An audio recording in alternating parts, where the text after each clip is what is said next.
to name the legends back in the day.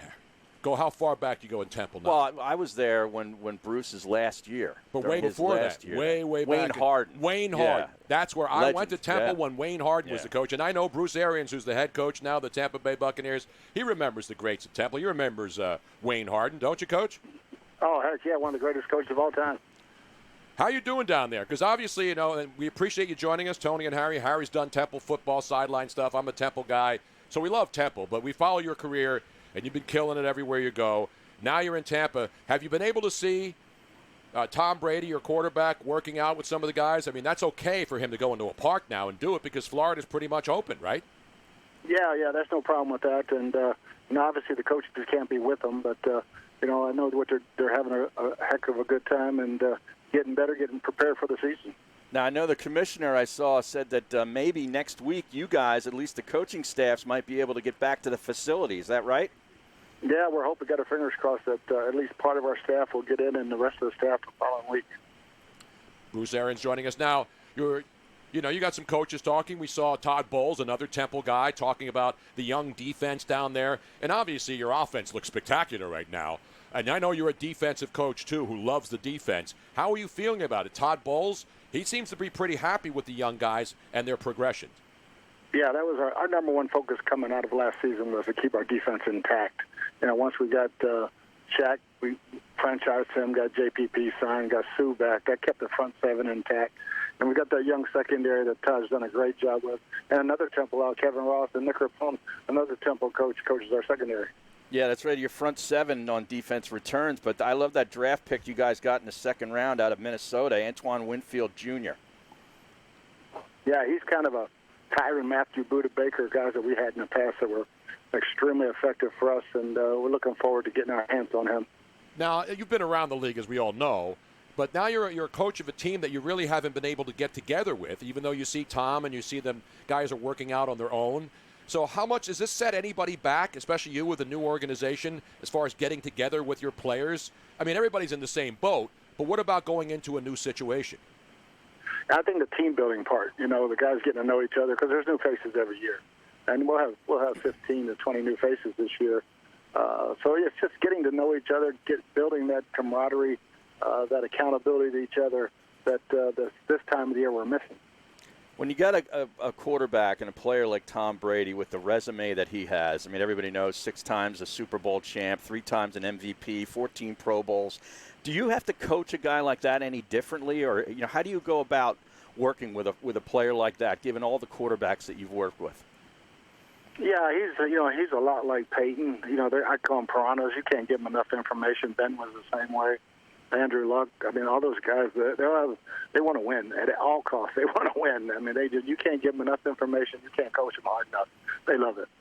Now, do you have an advantage as far as not just the team, because you're all in the same boat in the NFL, but the fact that Florida is one of the states that's allowing things to be open so that Tom Brady can actually spend time down there and go out and work out with some guys on his own in non-team activities? Does that help? Oh, definitely.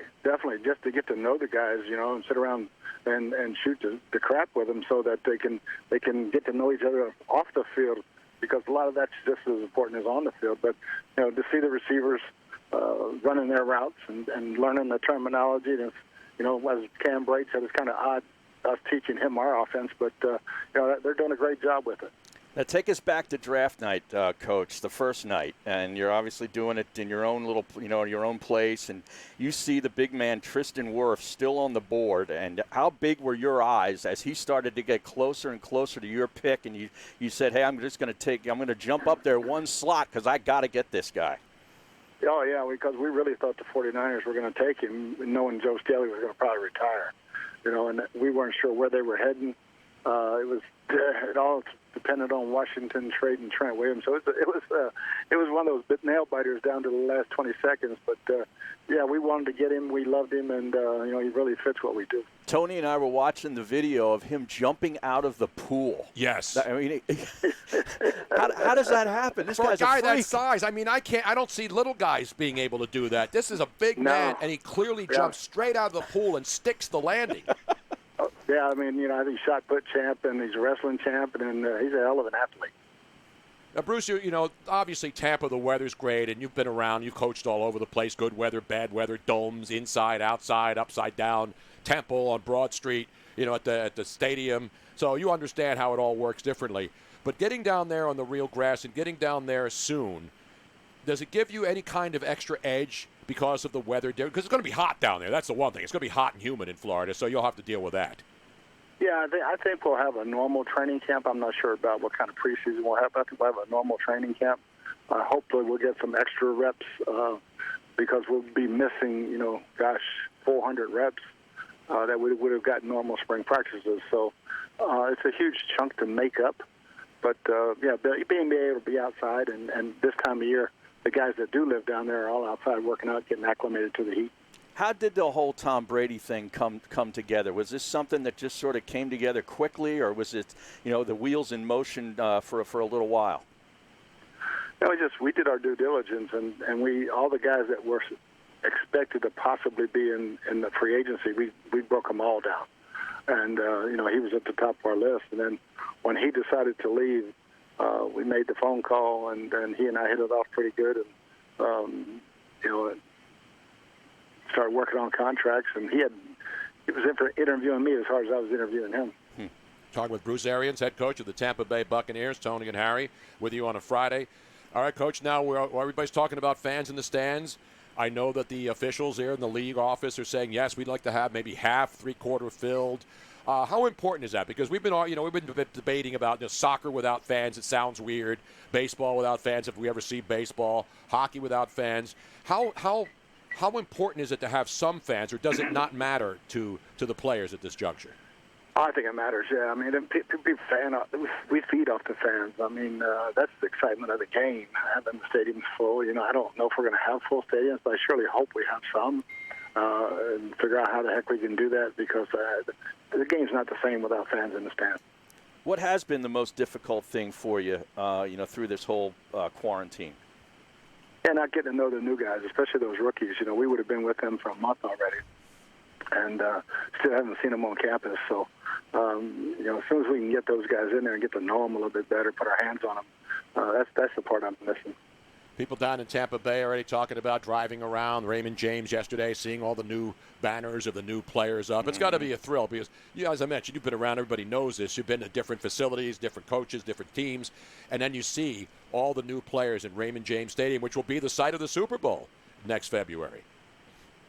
Yeah, that's our goal. Be the first one to play there. So, there's a ton of excitement in the Bay Area right now, and that's why I'm hoping the fans and we get something cleared up to where the fans can be a part of it. Well, this is shaping up to be one of the best divisions in all of the NFL with the Saints. I mean, now they got unceremoniously defeated in the wild card round last year, but they bring back a dynamic team. And Falcons always have a lot of talent. And the Panthers now with a totally new direction, new leaders on the field, and, of course, a new head coach and another former Temple guy, Matt Rule. Tell us about the division. No, division is because they all have great quarterbacks. I love Teddy Bridgewater, too. And, I think, between Drew and Tom and Teddy and Matty, that might be the best division of all.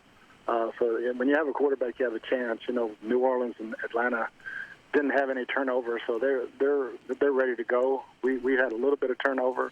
Obviously, Matty's had more turnover than anybody, so it's going to hurt them a little bit more. But everybody will be ready to play. Tampa Bay Buccaneer head coach Bruce Arians joining us now. Bruce, we love your hat game, but we have a guy here who produces our show who's really our boss. And he has more Kangol hats than anybody. He has like 300 of them, and he keeps getting them. How many do you have in your – no, thousands he has. Yeah. He has thousands of Kangol hats. How many do you have? And do you know how many you have? I have about 30, but New Era makes my hats for me. So, they're officially NFL licensed products, so I can sell them to help our foundation to help children. Oh, that's awesome. Oh, that's cool. Yeah, but now you have to – now can you wear different colors, or do you have to have everything in Tampa Bay colors now? I wear all kind of colors, but they make extra ones for me, and we put the foundation logo on it. And but the Tampa Bay ones we sell in the team store. I don't think our boss has ever been seen with the same Kangol twice. No, exactly. Yeah. Now, he wears his backwards, though. But yeah, he turns them around. But you wear them both ways, right? You wear them backwards and forward. Yeah, both ways. It all depends on the mood. Yeah, what determines whether you wear the Kangol backwards or straight on? Well, whether I'm drinking Crown or vodka. Oh, there you go. That's our guy.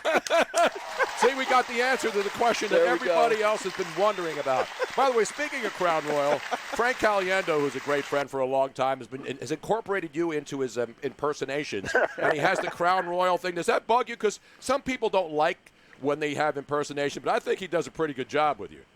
Oh, Frank's a good friend. Yeah, he spoke to our team in Arizona one year, and that was his first time of getting me really good, and he's gotten it a lot better now. But yeah, it's an honor to be a part of Frank's deal. Do you always have to have a bottle of Crown Royal behind you now? Is it like a sponsorship deal? Because if they're not paying you, and if they're not like saying that's our guy, you should be the face of Crown Royal in the NFL. I'm not sure they're official sponsor yet. I have to check that out. Forget about the team sponsor. How about you? It's like Bruce Arians. Whenever I'm having around and I have a bottle of vodka or a bottle of Crown, I'm going with the Crown. Well, how many Zoom sessions have you done so far, and how sick of you are that? Like people checking out your office or wherever you're doing the Zoom from? Yeah, we're not in the office. We're at the house, and I've been letting the assistant coaches do most of it because I get on there and there's too many people. I'm saving my message when we all finally get together, and the guys get tired of hearing me anyway. Now, is that something that you sort of craft ahead of time, or is it something that just comes to you on the spot the first time you walk in that room when all the players are in there for the first time? Yeah, I'm waiting for that moment and set the tempo for what we want to get done this year. Bruce Arians breaking it down, getting ready. Are you chomping at the bit yet, or are you ready to go, or are you like oh, let's 2 more weeks, I can wait? What's your mood? No, right now? I've been on go for 3 weeks. Just trying to find an answer when we can and what we can't do, and let's get it done. Let's get her done. I don't think they say that a lot in Tampa Bay area. I know I've been there many times. Get her done.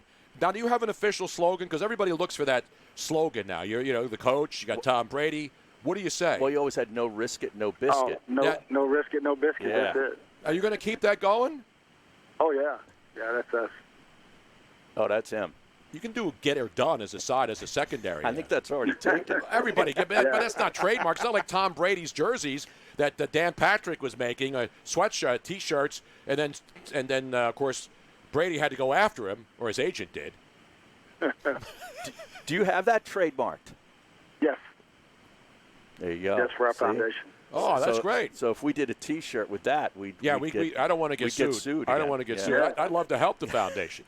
I mean, we'll put some of those on our website and send you all the money. How about that for charity? That would be awesome. That'd be great. How can people get more information on the foundation? AriansFamilyFoundation.com. And it's all about CASA, court-appointed special advocates, and guardian ad litem for children in the foster care system. Beautiful. Well, great stuff. We're all looking forward to the one thing we can all pretty much agree on, that of all the sports that have been really affected, and everybody's been affected, not just sports, but the NFL caught the break with the Super Bowl having been played, and then, of course, there was no Pro Bowl, which nobody really cared about. Right. But then you get to be able to figure out how to do the draft. You pulled off the draft digitally and virtually and everything else, and here we are now close enough where we now know that the people will be back in the facility in a matter of weeks, and we're probably going to see football with or without fans in the fall. Do you feel there's any way there won't be games in September on the schedule? Do you think we'll start on time? I'm hoping. I got my fingers crossed we start on time, and as long as everybody stays safe, that's still the main thing. And it's hard to stay safe in Tampa Bay even without the coronavirus. I can say that, especially doing Gasparilla and all the other great events down there. I had to move out after a year, Tony. You had to move out of Tampa? I had to leave. I had to come back to PA. Well, that's because you were living on Dale Mabry Boulevard. You should have picked a better place. Yeah, that's true. Should have gone down to the beach, Harry. What's the matter with you, man? Bruce Arians, the head coach of the Tampa Bay Buccaneers. Coach, always great to talk to you. Appreciate you coming on the show. Thanks so very much. Thanks, guys. Have a great one. There he is, ladies and gentlemen. Let's put your hands together. AriansFamilyFoundation.com. Beautiful. See, now we got